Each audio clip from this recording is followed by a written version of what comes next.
theme.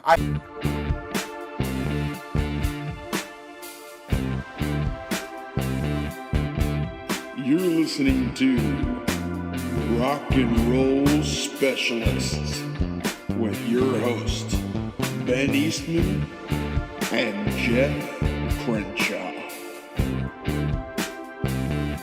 Let's rock.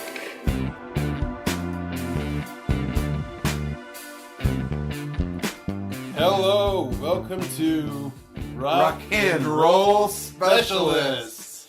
You may have noticed that we have a new name, a brand new way of doing things. Well, not really a new way of doing things, but we have a new name. We're still two guys on a couch talking with each other. Hey, we don't always have to be on the couch. Sometimes we might be at a table or Stool, restaurant booth. wooden swing.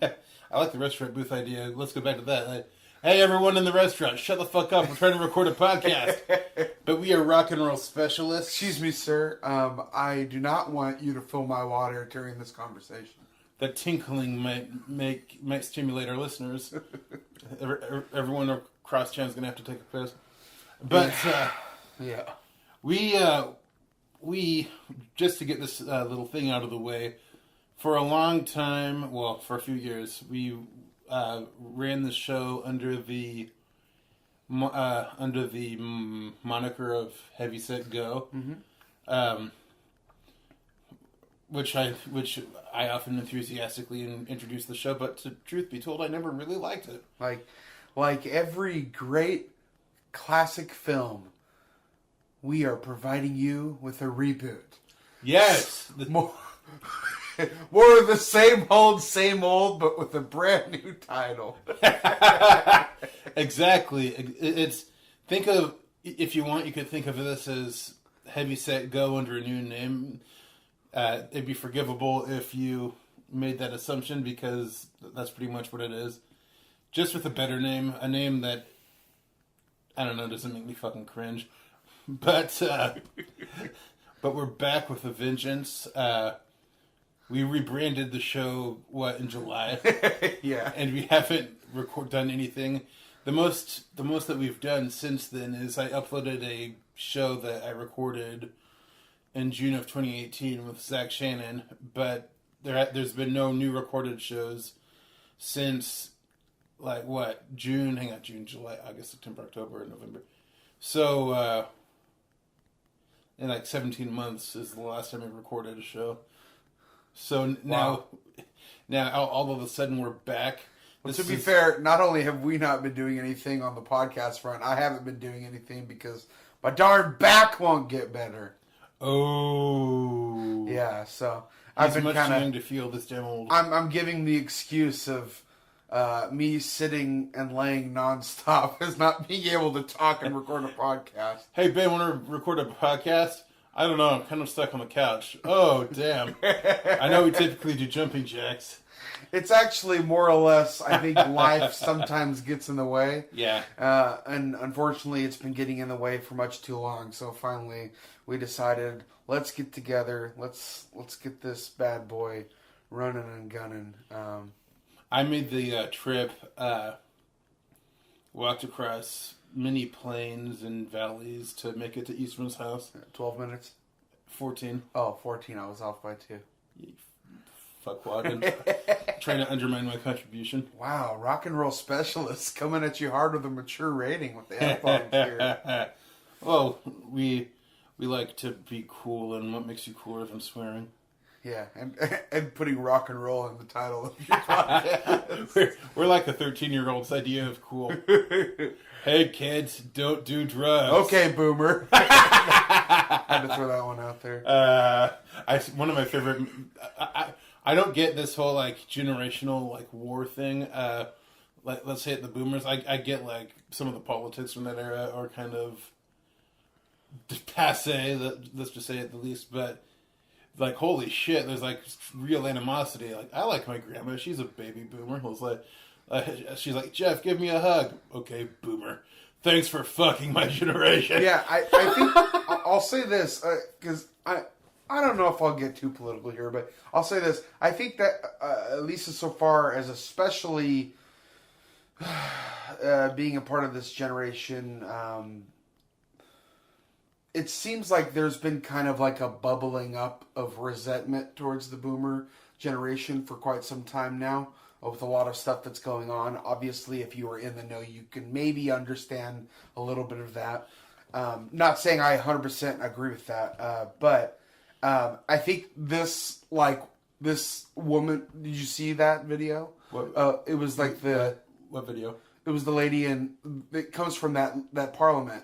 That lady in, like, was it New Zealand or I don't know? She was in a parliament and Did she say "Okay, boomer" to some guy? she did. She got heckled by someone, and she was in the middle of her speech on like climate change or something like that, and she got like heckled, and she said "Okay, boomer" in the thing, and I kind of think that's kind of more, maybe the straw that broke the camel's back of this whole kind of like this divide between that. No, that's like, I think when that happened, I think I know what you're talking about. When that happened, it's just kind of, it's like this. It started.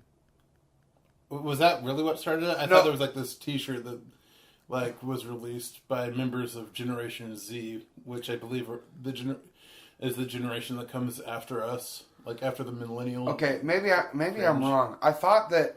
Okay, and I wouldn't necessarily say that was like the point. More or less, I'm just saying like that's what catapulted this whole "Okay, boomer" meme thing. I thought that was it. Maybe I'm wrong. I don't know. I think I don't know. It's who's to say where memes really come from? You can't really. On one hand, I don't really. I don't like the idea of just hating on other people just because they're born a certain time. Yeah. But at the same time, how many goddamn articles have we seen? Millennials are ruining Denny's. And millennials are killing pumpkin patches. Those specific examples. Someone's always the blame, right? Yeah. Usually it's the millennials. Yeah. Soon they're going to start picking on Gen Z. Yeah. And like after Generation Z, it's like Gen Alpha. I was actually curious. I looked that up, pathetically enough. Yeah, I've actually seen it. There was like someone was sharing like a graphic that showed which generation was what, and I was actually glad to finally see that because I actually like I literally have not really thought about that like hardly at all. And, I hear Gen Z. I hear millennials. What are we again? Generation X, or are we millennials? Generation X is like your mom. Okay. We are millennials. No, actually, I think my mom's technically a boomer. What year was she born? 62. Yeah, she's a boomer. Although the boomer generation really went on for a little too long. In terms of like the span in which they were born. Yeah, were they thinking post World War II? Yeah, it's 1945 to I think 1964, which technically puts my mom and my grandma, her mom, into the same generation because my grandma is a baby boomer. She's like a legitimate baby boomer. Yeah. And my mom is a quote unquote baby boomer when really she's like on the cusp of Generation X. Yeah. My dad is pretty solidly a boomer, although he's not like the okay boomer type of boomers. Yeah. He's not like the stereotype. It's so funny. I never really ever think about like the label. I more or less think about generations as like just in relation to my family. Like, oh, my parents are a part of that generation, and my grandparents are a part of that generation. Like, that's kind of how I think of that. There's also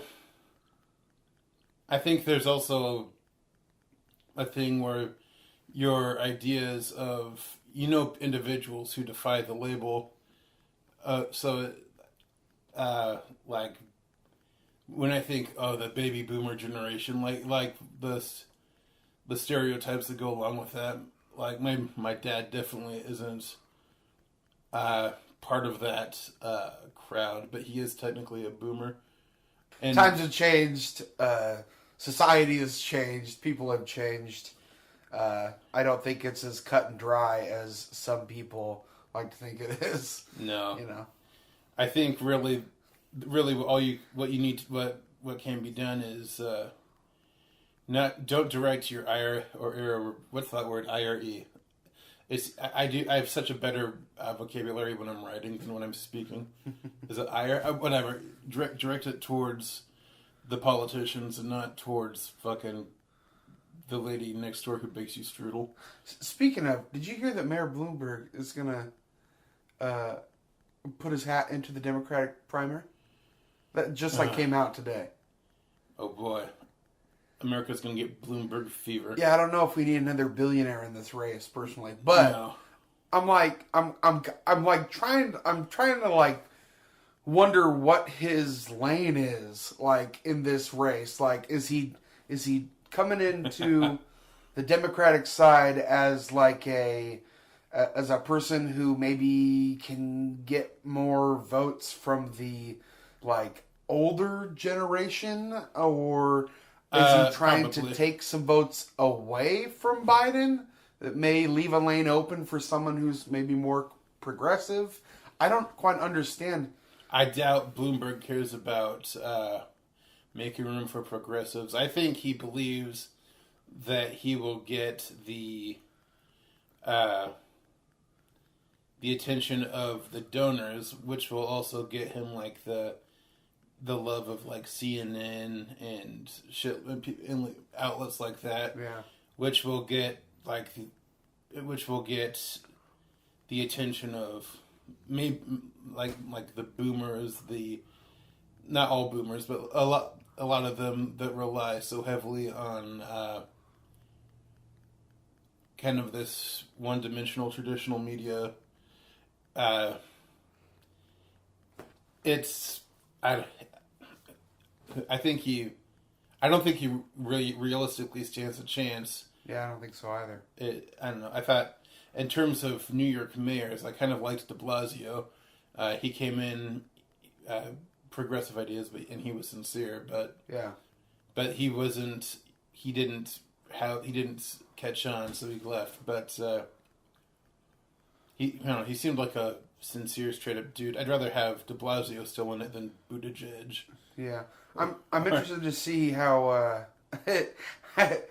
there is like one inkling of me that like wonders if like in his mind he thought that he had a better chance because he was like a mayor of New York, and I could see like mayor of New York versus like crappy businessmen of New York. I wonder if like he thought maybe he could like put on a dogfight in the election, but I don't really think he stands a chance personally. That's not true though anymore, because even if he does become, Trump is no longer a New Yorker; he's a Floridian. No, I did read that recently, and I didn't know that when I was saying that. I was thinking, so New York versus Florida. I have a theory about why Trump left New York. Some say it's like tax reasons, and that might be. I think in his mind, he probably thinks that because they're gearing up to file to have cases against him whenever he leaves office, whether it's next year or I mean whether it's like 2021 or God forbid 2029. 2025. What am I thinking? Anyway, if he had his way, he'd probably attach himself to the seat for that long. I just had a little brain meltdown, but I think Trump. This is a theory. It might not be true at all, but just his pattern of logic. He might think, goodbye, New York. You can't fuck with me now. I'm in Florida now. He might think Florida is like when you used to play tag as a kid. Base. Yeah. he thinks that the New York authorities can't prosecute him now. Yeah. Does he really think he's going to get asylum in a different state? I don't know about that. And there's like I haven't heard him say anything like that, but that's just a theory I came up with. Because it sounds like something that he would think.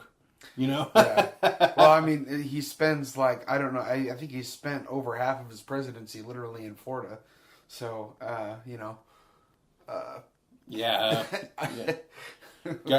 Remember all the shit that Obama used to get when you like golfed? Yeah, from him as well too. From him. Yeah. No, Where's the birth certificate? Yeah. Wow, that's crazy. So what do you got in your little paper? Well, shit. Brain fart. You should segue into that.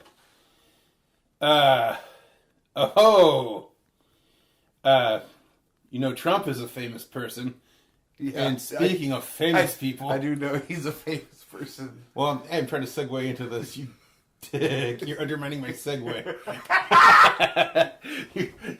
Wow. If you want to segue, you segue, you fucking asshole.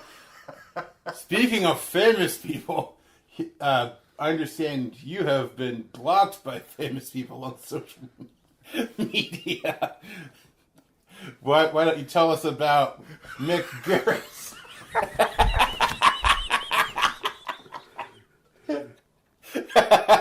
Come on. You were blocked by Mick Garris. Who is Mick Garris? Wait. Okay, let's not do Oh, come on. Come on. Let's do it. We're good. This is going well. Just tell the story. Come on. Come on. Well, obviously I'm not a huge fan of Trump. So I would say some people I am a fan of. I happen to not like me. I have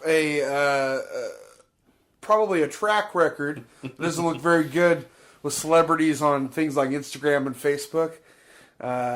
Maybe I'm some kind of a troll. I'm not quite sure, but I've had several recently. This past year and a half, 2 years, who have not liked certain things that I've had to say, and I don't necessarily go out of my way to be a jackrabbit or a jackass, if you will. Yeah. I think the first one was Tommy Lee of Motley Crue fame. He's the drummer for Motley Crue. Mm-hmm. He was going out with this Vine star by the name of Brittany Furlan. Lovely lady. She's pretty funny. But they were going out, and I he's 60 and she's 18. I don't know. Doesn't matter. Love's love, right? But he would always post on Instagram nude pictures of her. Blurring out the tiny bits, but almost nothing was on her. And I don't have a problem with that. The tiny bits. I assume you're not referring to her heart. Yeah, no. No, she's a big heart. Yeah, that's good. But I don't have a problem with that. He actually just posted a status, after months of posting their relationship or fling or whatever you want to call it. Maybe they're married. I don't know. I don't really care. But he posted a big thing. Yeah, it was someone had redone the 20th Century Fox intro. And it said, "Nobody cares" on it, right? And he had this whole paragraph of, "I don't care about what you're eating. I don't care what you're doing. Blah, blah, blah. I don't care about this. But basically, all you guys are small pieces of fries that I don't give a shit about." That he's bitching about people posting pictures of food and bitching about what people are posting is stupid. And so I replied with, "Oh yeah, posting pictures of your girlfriend barely nude all the time, that's not stupid." I thought it was a hypocritical thing for him to post. It was stupid. Who cares if someone posts, their food from Biscuits Cafe or stuff all the time, whatever. But asparagus. I replied and I got blocked hardcore. So that was the first one. He knew you were a dreamer, and his heart was of stone. I'm a dreamer.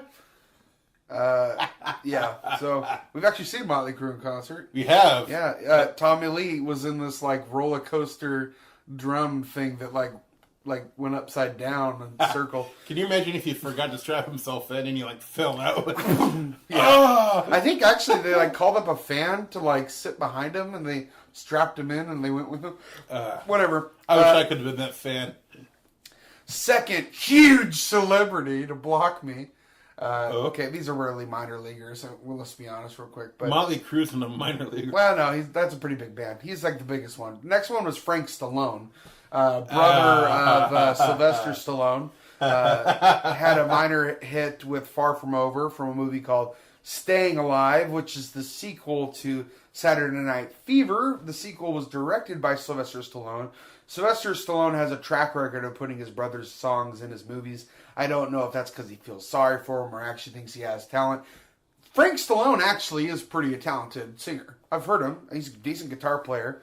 Bit of a nut on Instagram. Like a so bad, so cringe it's good nut on Instagram. A big a Trump head. He's all. I guess the two of the three are hypocrites here. The last one's not so much. Yeah. But he's a huge hypocrite. He's always like posting stuff like, oh, it doesn't matter politics. Why do people always have to bash Trump? Blah, blah, blah. Basically, like saying like condemning anyone who thinks differently from him, or not, or quote unquote not condemning anyone, just saying, why do people have to create such a divide, blah, blah, blah. And then he, like, immediately blocks anyone who doesn't, like, agree with him or says something of a different opinion of him. And he posted, like, this whole video of Trump's speech and basically was like, wow, he spoke with such grace and honor and didn't lie 13,000 times. He didn't actually say that last part. But he posted something like that. And I just replied with, that's cute. And he blocked me immediately.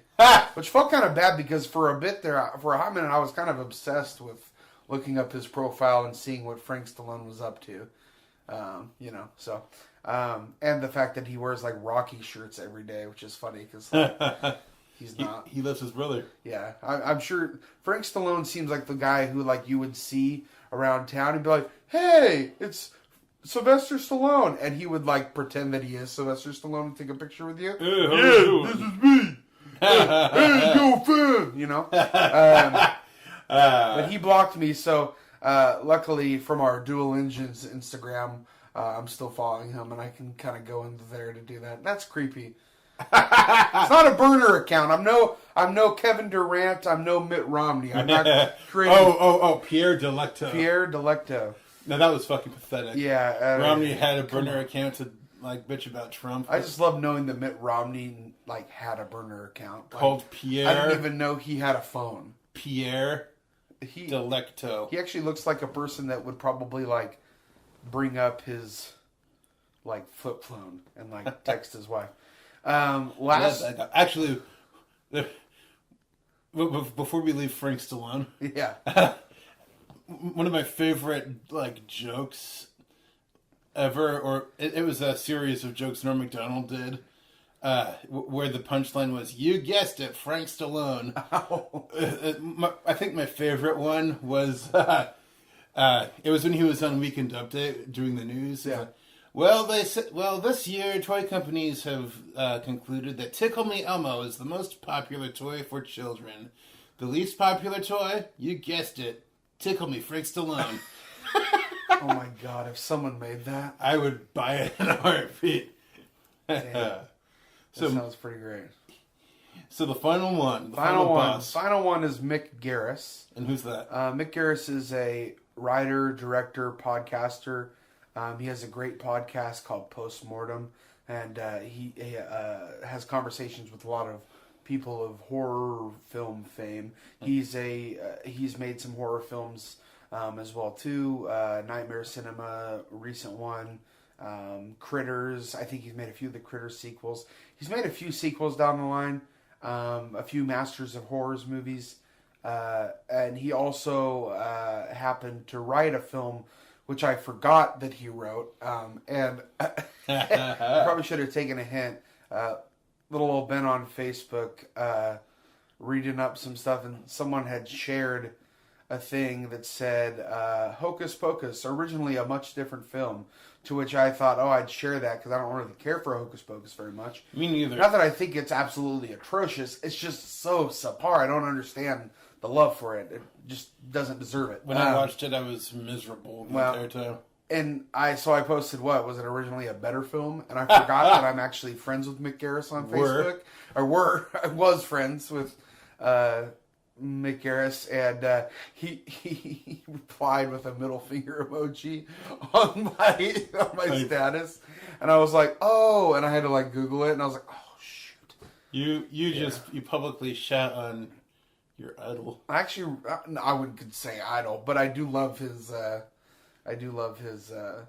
podcast. And he actually is a pretty great person, very very nice person. So that's pretty much me crapping on some celebrities and getting blocked. Let's stop for a second. I got something cool in the mail today. You did? What'd you get? Well, you know, the other day you sent me a message, because at one point Barnes & Noble had like a 50% off deal thing on Criterion discs. Yeah. And you said, hey, Jeff, did you see yesterday the 50% off thing? And I'm like, no, like, fuck you for not telling me. But I gave you shit over that. And then so a few days ago, you're like, hey, Jeff, Barnes & Noble's having a 50% off deal, so you don't bite my head off. Yeah, I think it was Criterion themselves actually had their 50% off deal that you could buy directly from them. Oh. And then Barnes & Noble a few weeks later had their own. Oh wow. Yeah, and I immediately I was like, hey, just so you don't crap on me again. Yeah, so they had their 50% off deal. What'd you get? I got a few things. One, I got the 1990, I think it's a 1994 documentary. I've never seen it, but it's called Hoop Dreams. Yeah, it's a great film. Great film. It's such a great film that I watched a lot of Siskel and Ebert on YouTube. I think they had it as their best of 1994. Yeah, I really loved it. Oh, it looks good. In the way they described it, sounds like something I would love. And I think Siskel, by the end of the 90s, like Siskel had died. He died in like April of 1999 of brain cancer. Mm-hmm.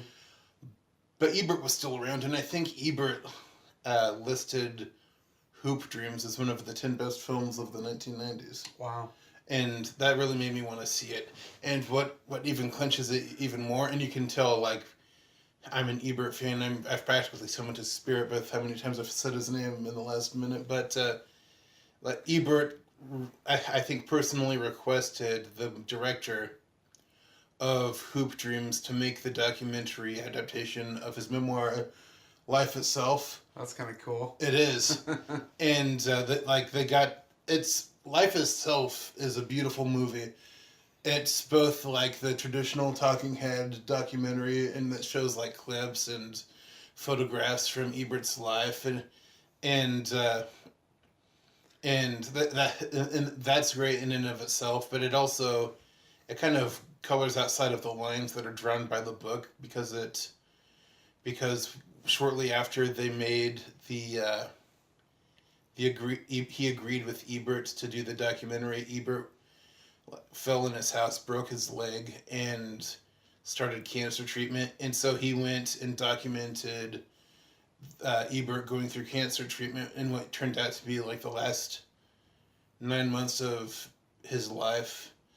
And it's what a life he had, because he's Ebert in the last several years of his life, like, had to have his jaw removed. I think he almost went like 10 years without having a lower jaw. So he put all of the energy he had used for talking in the past into typing, and that's how he communicated. He kind of had like a Stephen Hawking computer. Yeah. And this dude, Steve James, who made Hoop Dreams, kind of did both the retrospective chronicling of Roger Ebert's entire life and career, like his partnership with Siskel.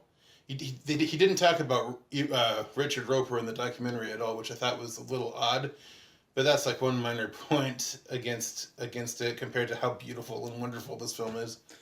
And I was so angry it didn't get not even a nomination for best documentary. Yeah, well, I find that a lot of times they miss the mark a little bit on the documentary genre. They do. Because I watch documentaries pretty frequently. I've always been a fan of them. But I can think of several in the past few years that weren't even not like Active Killing. I don't think was nominated. And oh fuck, that's like that murderer guy that they treat like a hero, that he's on all the talk shows in this country. Yeah. In his country, I should say. What country was that? Oh man, I'm not exactly sure. I think it was like either a Latin American or maybe an African country. It wasn't Latin or wasn't African. It was like Indonesia. It was like Asian country. Oh, was it really? Yeah, It's just how long it's been since I've seen it. Yeah, and then it's a good movie. Yeah, and good basically like the guy like works with the filmmakers to like recreate some of the things that he did. Wow. Yeah, it's I a forgot whole. about that. That's just another level. I honestly think maybe it was just maybe ahead of its time or something. But that's one that I can think of. The other one I can think that I really loved was Wiener. Anthony Weiner. Was it Weiner? Was it called Weiner? that? Yes. Yeah. That should have gotten a nomination too. Yeah, I thought that was incredible. Funny thing about Hoop Dreams, two things particularly. One is that it's like almost 3 hours long. Is it really? Which is a lot for a documentary. Documentaries, for the most part, cue in at around like 80 minutes. And in some documentaries, that can feel like 2 hours. I think Life Itself, the Ebert one, was also about 3 hours. Pretty long. Yeah, I remember that too. The other thing, Hoop Dreams is also one of the only documentaries to ever win, if I recall correctly, Best Film Editing. Really? Which is pretty cool. And when you think about it, documentaries have a lot of editing. For some reason, they don't. Oh, yeah. You know, you'd think even more of them would be nominated, because that's, you know, the fact that they can take Hoop Dreams is kind of like a chronicle of a few kids who are aspiring to be NBA players, but really they go about their lives and how the cards are stacked against them, and essentially it's showing a lot more things about race in this country and wealth and inequality and all those things kind of wrapped into one. So obviously it's more than about just basketball, but it uses the vessel of basketball to I kind of figured it would be kind of like that. I'm excited to watch it. But that's the amazing thing about documentaries, is that obviously they find a subject that they're very passionate about, and the way that they can edit together a narrative that makes sense is pretty cohesive and is engrossing. You'd think that more films that do that kind of a thing would be nominated for editing, because really editing there is, I would say, a lot more tough than editing a movie that has a script that's pretty much the script edits itself practically. I would love to make like a full-length documentary sometime. I don't know what it would be, but I would love to be able to just to do that. I think that's definitely on my bucket list, is to make one. That was a Criterion. That's a Criterion. Hoop Dreams, which is pretty cool. Oh, also, we were talking about. I sense that you want me to move on to the next one, because I think I know what you really want to talk about, but I do want to get back to what you were talking about, just so I can say a couple of more documentaries that I think have been shafted by the Academy. One, and maybe this is a personal bias on my part, so take that with a grain of salt, but Won't You Be My Neighbor, I thought was a fucking beautiful movie. Yeah. I think that could have been, maybe even if it didn't win, it should have been nominated, I think. That was a great documentary. It was. And I'm not saying like the ones that won weren't great. I don't think I've seen those. And it was pretty big, too. Like, a lot of people saw that. Like, it was. I think it had a wide release, too. Wide release in theaters, which anymore seems kind of uncommon for documentaries, because a lot of them go straight to streaming these days. Yeah. It was not only that, but I think it had pretty good box office on it. For a documentary. For a documentary, yeah. Obviously, it didn't like beat fucking Marvel in the records or something, but for what it is, it had a good box office, good returns, made the money, and I'm not saying that's what you need to. That's not how it should be to be contingent to win an Academy Award. I think it should be which film is liked by the nominating people the best, but historically, films that meet that criteria have a better chance. So that I think that's what you're laying out there. Is Yes. that it kind of fit that mold of everything that they're looking for, but also was actually a really good movie. Yes. But yeah. And just to say something completely gratuitous, I love Mr. Rogers. He's one of the sweetest people who has ever existed. I'm not kidding. If you're feeling upset or depressed about something, go on YouTube, look up a clip of like Mr. Rogers' Neighborhood. Like it's like an inoculation of kindness against all the demons. Yeah. I love that man. The other film that really comes to mind that really kind of pissed me off it didn't get, and I'm surprised I loved it and as much as I did, because historically when I like see something about animal rights, I kind of roll my eyes because oftentimes it's like bullshit whining. But this film made a great case against SeaWorld. Blackfish. I thought Blackfish did get nominated. Did it? I don't think it did. Didn't. Oh wow! If it didn't, that was it could. I don't know. I have to look that up after this. I might eat crow in this show. I don't think it did. It certainly didn't win, which I think that year it probably should have. Yeah. Oh, I mean, well, especially considering a few years prior, The Cove won, which was a great documentary, but that was also about. That was about the Japanese fishermen like spearing dolphins, right? Yeah. Well, just like the unneeded and unnecessary killing of like a crap ton of dolphins in this one area. Yeah. Where they would trap them, you know. But the Blackfish had real tangible consequences for SeaWorld. At least at the time, I don't know if they've recovered yet or not. I don't know what the status of SeaWorld is, but I think there's been a lot of repercussions that have come from Blackfish, actually. Do you think they're still like?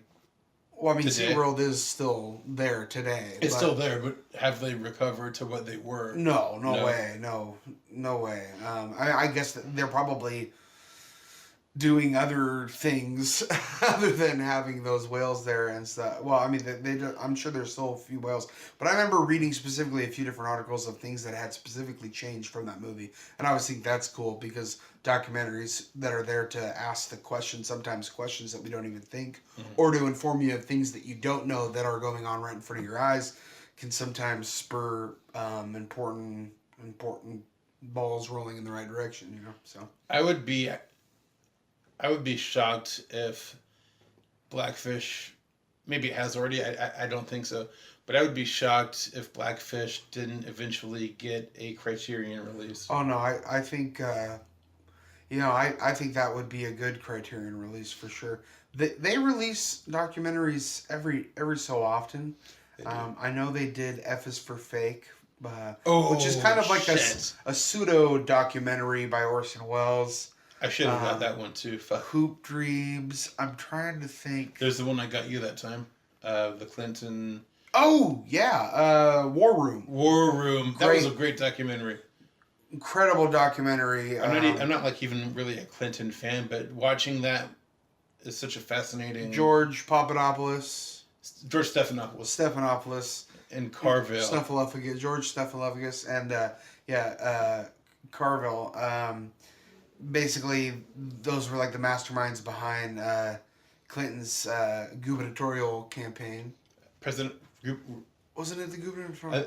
The movie's about the presidential campaign. Okay, I think it was the first time around, right? It was 1992. Yeah, well, see, this is how... I should watch it again. I loved it, though. But it just kind of was like a behind the curtains of what really goes on behind a campaign, which, especially for its time, was relatively... unheard of or not seen for the most part. It didn't feel. It wasn't like anti-Clinton at all, but it also didn't feel like it was kissing Clinton's ass. It felt like it's more or less a fairly objective look. I should restate that it from the perspective of the filmmaker himself. It's an objective. It's D.A. Pennebaker or J.A. Penny. That's his name. D.A. Well, we're bad at Pennebaker. We're doing bad at names. Pennebaker. Yeah, Yeah, I think so. Yeah. I don't think like the film shows any bias from him specifically, except for the whatever comes through the prism of Stephanopoulos and Carville. I think whatever perspective we get of Clinton is through the perspective of these aides, but it's not from the point of view of the filmmaker himself, if that makes sense. There's a great satirical take on it for a documentary now. A TV show that Bill Hader and Fred Armisen are in. That's made by Seth Meyers and company. They do a great take on the Carville and Stephen Snuffleupagus TV there. And It's not a Dr. Seuss character. yeah, right. Did you get any other films on the Criterion? Yes, I did. Yes, What I else did. did you get? You sneaky bastard. I got Silence of the Lambs. Oh, Yeah, a surprisingly a surprisingly mainstream movie mainstream to pick. choice. Yeah. But you know Not that what? that's bad. No. It's a Usually great movie. you get films that might be somewhat mainstream, but a little less well known, a little less like universally accepted or something. Silence of the Lambs is one of those that I've thought about just getting like the regular version. I've seen it several times at the store. Yeah. I saw it for, I think, Target used to, I don't know if they still do this, but they used to have this, these sections in their store. There'd be like the $5, $10, $15, and $20 sections, and I've seen it in like the 10 and the 5. Don't forget the $22 sections. Was there a 22? No, there wasn't. Fuck you. An extra $2. I don't think I could spring for that. But no, I've seen it in like the cheap bins and stuff. But then I saw Criterion did a release, and the film is such a iconic thing. I figured, why not go get the full version, the perfect restoration, the Criterion, all the features that you need. Yeah. It's I don't know. To explain the significance of a Criterion person of the Criterion collection to someone who's like maybe just a casual film fan, or like you've explained it best, but they're basically curators of film. They bring old films and even recent films, and they curate them in a way that you don't necessarily get with mainstream studio releases. Yeah, I mean, I think a lot of times now when they release a film on the Criterion, they're, for the most part, it doesn't happen every time, but usually they're restoring it in some way. Yes. If the filmmaker is alive, most of the time they'll do it with the filmmaker or maybe the cinematographer or producer to work alongside them to try to make the best version looking of the film most true to the vision of the filmmaker itself. So, yes. If it's one of their most recent releases that I think is an incredibly important release, Night of the Living Dead, which is a film that is in public domain. So it has had over the years a lot of releases, few and far between, any of them decent, and even the decent ones not looking particularly great. And before he passed on, in fact, actually it was released after he had passed on, but before he passed on, George A. Romero, Russ Streiner, and a few of the producers had worked alongside. Also, I think Scorsese had something to do with it too. Did he really? Yeah, on the original Night of the Living Dead, they had unearthed like the original nitrates that they shot the film, and so they worked really hard to get that released. And so, if you're a fan of film, even if you're not a fan of scary movies or zombies, if you will, it's an important release because now finally they, after all these years, have a definitive release of that movie. It's a release that respects the original visions of the filmmaker. And here's a thing that you've told me about Night of the Living Dead specifically before, because it had gone into the public domain. A lot of the versions that were released were versions that had been co-opted by other filmmakers who cut their own scenes into the movies. Yeah, I said there was one in particular that like had just like made up their own scenes and like cut them in with the film. Some of them have like messed with the edit. Some of them have even like messed with the color. Like I think there was even a release that like had given like a red tint to the film for some reason. It makes it scary. Basically, Red is blood. When something's in the public domain, it basically means that anyone can do anything with it without Yeah. any repercussions, financially or being sued or whatnot. So I public could domain. make a Frankenstein movie right now because the original story of Mary Shelley's Frankenstein is in the public domain. However, I probably couldn't make a Frankenstein that looks like the famous Universal monster. Yeah. I would have to create a new design for the Frankenstein. It could be a difficult... Public domain can be a difficult thing to navigate. Yeah. Plus, you'd have to roll in the hay a little bit, I couldn't make a young Frankenstein either. But I it's always kind of the thing with Criterion is I think it's kind of a badge of honor personally. I know it would be for me. If I ever got that, I'd probably weep. Yeah, I mean, I think for filmmakers out there, getting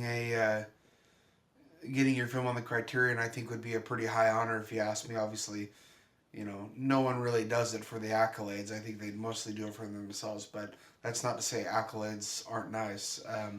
And I think getting a film on the Criterion, it's kind of in a way similar to like the National Registry of Film. When films are chosen for that, it's they're important in some way, shape, or form. To kind of come back to Silence of the Lambs for a second is I was surprised when they announced that for release because I would have assumed Manhunter would have been released first on Criterion. It doesn't have a Criterion release, and in fact doesn't really have like a special release on Blu-ray, yet I think that's like the most Criterion-like out of that entire series. I prefer Manhunter to Silence of the Lambs, but that's also kind of like saying I prefer Elvis to the Beatles. I actually love them both a lot. I just kind of, Manhunter has that edge for me. I think it's a bit more of a movie my style, although, like I said, Silence of the Lambs is one of those movies that every time I watch it, it actually reminds me just how good it is. Oh, yes, and absolutely. The ultimate anti-hero, if you will. Hannibal. Yeah. Hello, Clarice. Yeah. I always think about that scene and how gross that one guy throws his jism at her. Ew. Yeah, ew. Yeah. There's that one scene where she's like, I think she's first going to meet him, and they go down to that, like, I don't know, dungeon cellar, which apparently every prison keeps their most fucked up people in like a dungeon cellar. Don't know if that's true or not, but I've seen that in multiple movies. 3 from Hell recently did that as well. Definitely not as good of a movie as Silence of the Lambs. And yeah, I don't think anything Rob Zombie makes is going to be in the Criterion. But he's going to send you a middle finger emoji and delete you from Facebook. I don't think Rob Zombie's on my Facebook. Although I do like Devil's Rejects, but that's few and far in between. But like she's like walking to go to the cell of Hannibal Lecter, and on the way, some guy like jerks off and throws his jism at her. No, can we stop just for a second? Yeah. Like, either the man has incredible control and dexterity when it comes to his masculine functions, or he had been holding on to that for quite some time, waiting for the perfect person upon which to bestow this gift. Now, what's your theory? My theory is actually the fact that he was probably in that dungeon for so long, having not seen a woman, and the pure sight of her silky smooth hair and brown overcoat and badge must have made him do his dirty business. It's not the first one to fire a load for Jodie Foster. Wow, deep cut on that one. Deep cut on that one. Wow. Not so deep. Okay, We now almost- I actually kind of forget.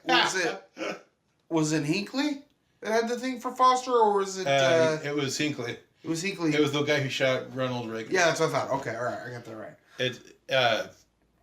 For some reason in my head, I get Hinckley and the guy that killed Lennon stuck in my head. I don't know why they mix. Who's the guy that did Lennon?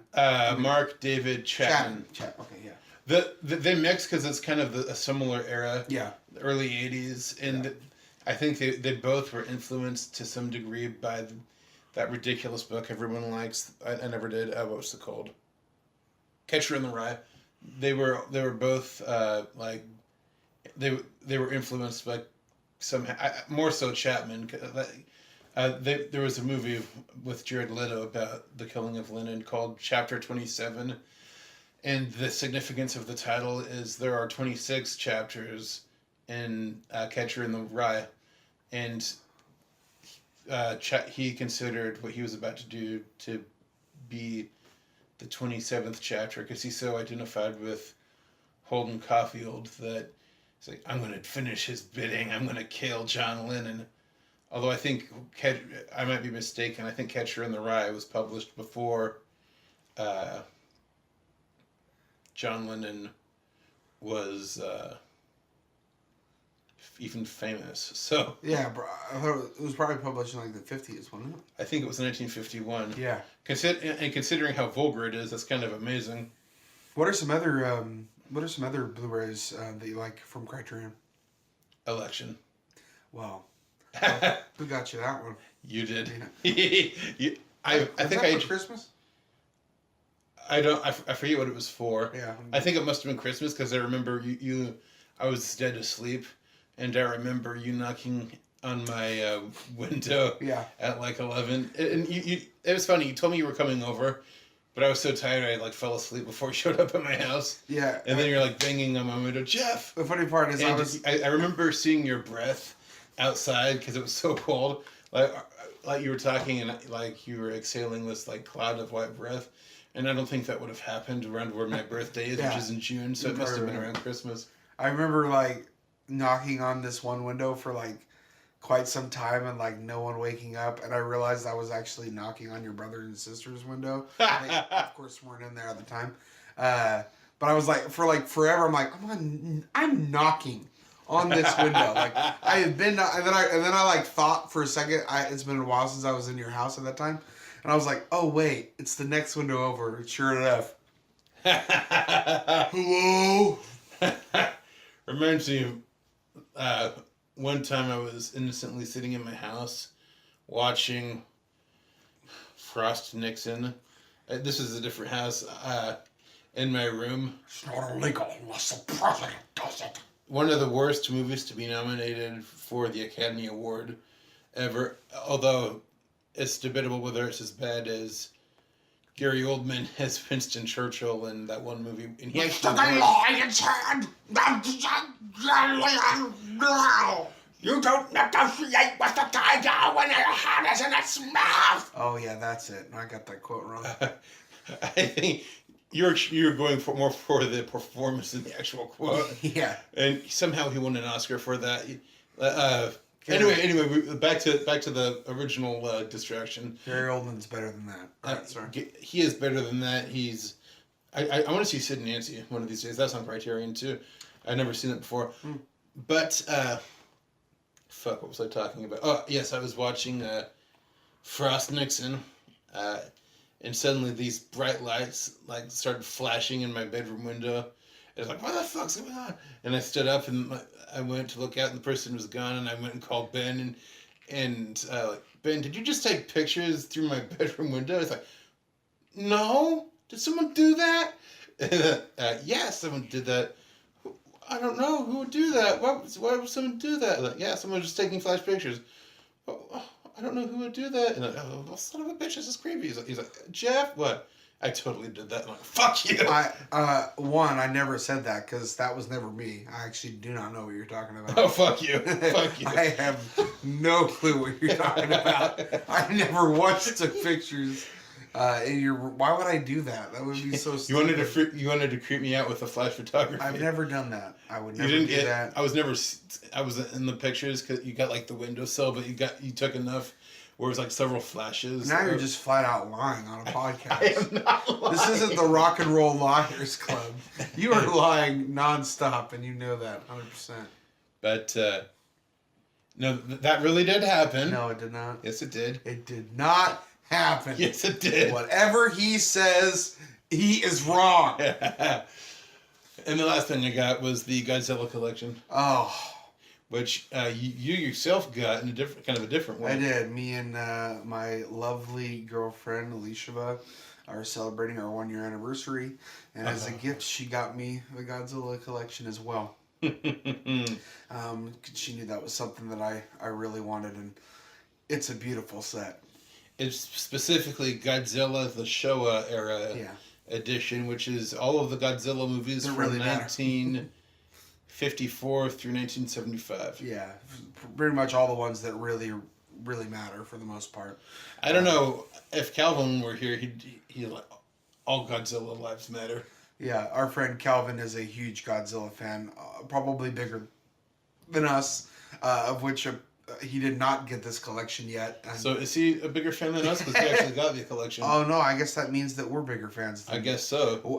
Let it be noted, we are bigger fans than Calvin Morier McCarthy. We like Godzilla more than he does. Okay. Anyway. You know he's gonna comment on like this. Oh yeah, name other movies by the Toho Corporation. And we're gonna be like, like, hey, I'm not fans of other movies of the Toho Corporation. I'm a fan of Godzilla. I used to watch Godzillas all the time with my grandpa Jack.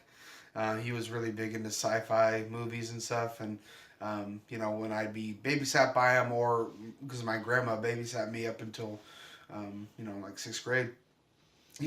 After lunch he would go in and watch a movie, and I'd get to be one of the kids that would get to watch it with him most of the time. Godzilla is definitely a big thing for me. To the fact that I actually still go see Godzilla films, although I keep on wasting my money because Godzilla remake, reboot, whatever you will, that came out. Pretty much the last few Godzillas have been bad. Although I heard Shin Godzilla was pretty decent. I have not seen that yet. I've heard mixed thoughts on Shin Godzilla. Yeah. I thought the 2014 Godzilla was really good in like the first 20 minutes, and then from there on, basically the only person that I cared about in that movie was Bryan Cranston. And if you haven't seen it, spoiler alert, Bryan Cranston gets killed off in the first 20 minutes. He's or maybe even less than that. I haven't seen it since 2014. Yeah. But it basically goes from there to like, I think Taylor Johnson. Yeah, Taylor Johnson. Who doesn't have like a tenth of the charisma or he didn't like Kick-Ass. He's just this really boring military stereotype, and he's supposedly the son of Bryan Cranston. The stuff with the monsters was all right, but but none of the human stuff carried it. I will say, like, the stuff when Godzilla was there was great. Yeah. Although they did something that they teased him for so long, and they did something that in some movies it works, and in this movie just really didn't, because the only thing this movie had going for it would be Godzilla on the screen, really. Yeah. And the reason why this doesn't work is they kind of followed this trope that didn't work for it, where they would tease, there's a shot of Godzilla's foot stomping in the middle of this thing, and you're like, oh, hell yeah, and then it cuts away for 20 minutes without Godzilla. They kind of teased you right up to the point, what do they call that, edge play? And right up to the point where you're finally, and then they would back off, and then you'd be like, oh great to these boring ass characters that I don't care about. And that's not to say that in other Godzilla films they've spent a lot of time with other characters other than Godzilla, because that is the case in a lot of them. But it's just that was the only, and really Godzilla was probably in that movie for about 10-12 minutes at the most. It really wasn't that that much at all. And I will say, so that it was just bad. It wasn't good. They came out with one recently, which was Godzilla King of All Monsters. King of Monsters or King of All Monsters, which was pretty bad. You seen it? And oh yeah, I saw it in theaters. Yeah. Oh, I didn't see that one.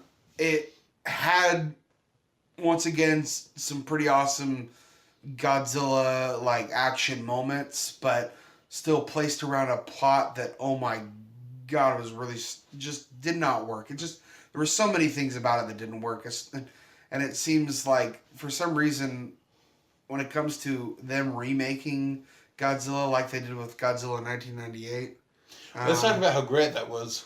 yeah, it seems like they got Godzilla, but they can't write worth a damn anything to go with it to supplement it to make any kind of sense or make it worthwhile to not go for it for anything other than Godzilla. You know what's funny about the 1998 adaptation? The fact that Matthew Broderick is the leading hunk of it. It's Nico Totopoulos. Yeah. Although Matthew Broderick being the leading hunk doesn't necessarily make a movie bad.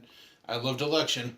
Although I wouldn't call his character like the hunk type. Yeah, exactly. Like, I love Ferris Bueller's Day Off, and I wouldn't really call him the lead hunk in that. Well, I think he kind of is. Okay. Ferris Bueller. Maybe. Election. You want to have a this middle definition class. about how Matthew Broderick's a hunk? We can say that for another podcast. We should have, this is a debate. Hey, Ben Shapiro, can you come to the podcast and tell Ben why Matthew Broderick's a hunk? Well, yeah, obviously Matthew Broderick's a hunk. Oh God, I would pay $1 million to hear Ben Shapiro defend Matthew Broderick being a hunk. But I'm off topic. The 98 Godzilla is one when I think I saw it 2 or 3 times in theaters. Same. When it came out, back when I was like 7, 8 years old. I had the soundtrack. I had the toys. Oh God, do you remember the Taco Bell commercials? Here, lizard, lizard, lizard. It's the Chihuahua, the Taco Bell dog, holding a string with like a cardboard box, and then Godzilla came around the corner. Oh. And I think I'm gonna need a bigger box. Oh. Okay. But I remember like the Taco Bell tie-in. They had cup holders that were in the shape of like Godzilla with his tail kind of curled around. That's cool. It was cool. You could put your cup. I miss they used to do that. Oh yeah, you could put your cup in there, and you took the cup holder like over the window, like into the window slot of your car. The movie sucked, but I'm gonna see if I can find one of those online because that's kind of badass. Actually, I wouldn't buy that, but it's just nostalgia. But I remember one time when I was a kid, I was so excited. I think this was the only time I ever went to the drive-in movie theater. It was a double feature. It started out with Godzilla, and then it went into the Horse Whisperer. Yeah, I actually saw both those in theater. Oh, I you actually did? remember seeing the Horse Whisperer in theater, and I liked it. And I was young. I mean, I was 7 years old. I watched Godzilla and I was all stoked. Then the Horse Whisperer came on, and for some reason my body couldn't handle staying up that late, so I started to feel really sick. Oh, And like I started throwing up because I was too tired or something. wow! Someone's a little bitch. So how's work lately? Oh, fuck you. You're. He says that because my back is broken and I haven't been able to work very much. But Can't deny a good comeback though. yeah, I know. I was gonna say, and now you can't go to bed at 6 a.m. in the morning, right? I stay up way too late these days. That's the other thing with that Godzilla '98. Hey, it had Gene Reno. Okay, I don't even remember who that is. the professional with him and Oh, he's great. I love Gene Reno. In fact, I will say, actually, I don't outright hate Godzilla. It's not one that I would like hold on my mantle, but I actually kind of enjoy to watch it. for nostalgic purposes. I But could not get through it again when I saw it recently. it is pure crap popcorn. That movie, and it also is controversial among Godzilla fans because completely changed the whole look of Godzilla. Like really fucked with the look. The Japanese, I think Toho, they made a film, a Godzilla movie, where they turned the remake, the 98 Godzilla, into a separate monster that's just called Zilla. So they had Godzilla, which is the original kind of Godzilla look, fight Zilla, which is the 1998 Godzilla. But Seriously? Yeah. I don't even know that. I read some forum, Calvin Modier, Calvin Marler McCarthy. Modier, I can't pronounce his middle name. It looks like Maury. I think it's Modier. Somewhere Calvin's ears are ringing. Are someone talking about me and Godzilla? Then he's running on his way, but he sees a little lost kid. He's like, full shit! No. He probably says, he's at the Billy Zane convention meeting Billy Zane right now. See, this is Billy Zane. Okay. No one else looks like Billy Zane except Billy Zane. Okay. But what were we talking about? Oh yeah, Zilla. He would know more about Godzilla than we do, probably. He'd have more knowledge. But we're still bigger fans because we got the collection first. Yeah. But I don't know what film it is. I think it's probably the first one that came out after 98 Godzilla. But the Japanese made one where 1998 Godzilla, which is just Zilla and Godzilla have a showdown in Tokyo. And I think Godzilla kicks Zilla's ass. I think it's more of a commentary on fuck you, don't fuck with Earth shit again. Yeah. America. But appropriation of Godzilla. you know my favorite thing about the 98 Godzilla movie? What? Bringing it back to an earlier point in the conversation, they make fun of Siskel and Ebert in the movie. It's Mayor Ebert of New York. Oh. And he has this little bald-headed, like, skinny toady. And they're made up to look like Siskel and Ebert in the movie. Yeah. And it's like, Siskel and Ebert saw this and like, if you're going to make fun of us, at least have the monster eat us. Yeah. Or step on us or something, because it just came off stupid and petty. I think it was apparently Roland Emmerich made it, didn't he? He did, yeah. And it was his, like, he was pissed off that they gave, I think, Independence Day a bad review. Like came out in 96, so it was 2 years before. Yeah. So that would have lined up perfectly then. Yeah. I think he was pissed off that they hated Independence Day, and so they put them in the movie, and they didn't even do anything with him. And Siskel and Ebert called it out as pretty fucking lame. Yeah. So if you're gonna fuck with us. Don't just like have us there. And throw a little weight around. Yeah. If you're gonna go as far as to like do that in your movie, that actually reminds me.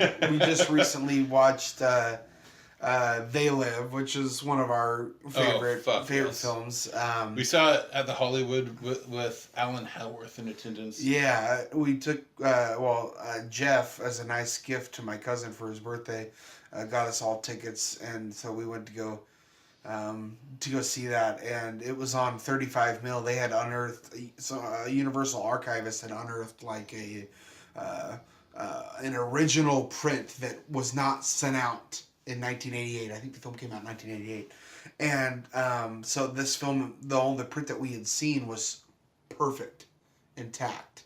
And apparently hadn't been seen only like 2 or 3 times or something, which is kind of cool. But the reason I bring up They Live is because in the end of They Live, I won't, without spoiling the end, because that is a good movie. You should see that if you haven't seen that. Mm-hmm.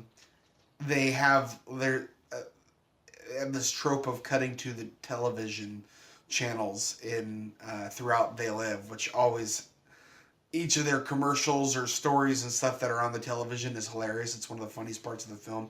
Oh yeah. People just love me. When I go out, people want me. I'm such a star. That's my favorite one. But look at me. I'm a star.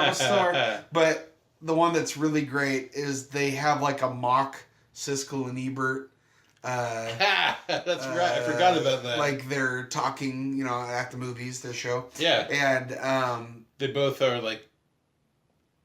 Oh, go on. Yeah, yeah, those both. But they're talking about, you know, violence in films. It's just gotten out of hand these days. You know, filmmakers like Carpenter and Romero. And He mentions himself. He mentions himself. Like he didn't write that script, but that was definitely like a funny little wink at the nod that Carpenter and Romero make really violent films, and it was such a funny little ending to that movie. So I definitely recommend going out to check They Live. I love in that movie there's a scene earlier on where he, like Ben said, he puts on these glasses and you can see the world as it really is, and basically some people are real and other people are like aliens disguised as real people. And there's one where he has the glasses on and he looks at the TV and there's this guy in a skeleton mask. It's morning in America again. We can feel optimistic. And it's obviously a pot shot against Reagan. Yeah. That whole film is a pot shot against Reaganomics. I think so. Well, then he's actually said that himself, too. Like, yeah. And which is interesting because he has like Reagan in a mask in the movie. Yeah, no, that's true. He also, but just recently, like tweeted because it's actually like the anniversary of that film. Yeah, that came out not too long ago. A couple days ago was the anniversary. And he tweeted, "Interesting that a film came out this long ago is also still incredibly relevant today." It's funny. He kind of acknowledged it. I actually thought of like, I'm not like a huge person that's into sequels because sequels tend to usually not be very good, although there are a few sequels that are good. Out of any of his films that I could see them maybe making a sequel, and it would have to be written really well because you don't want to just retreat everything that was in the first one, which it seems nowadays is done pretty frequently, like we talked about in the beginning of the podcast about this being a podcast reboot. Rock and roll specialists. You know, I don't think they should remake They Live. I think they could maybe do a pseudo sequel. I think they should just re-release the original one because it works so well. You know what? I think you're right. But you know what we should not re-release? What? The name Heavy Set Go. Because we are Rock and Roll Specialists. Goodbye. We'll see you soon.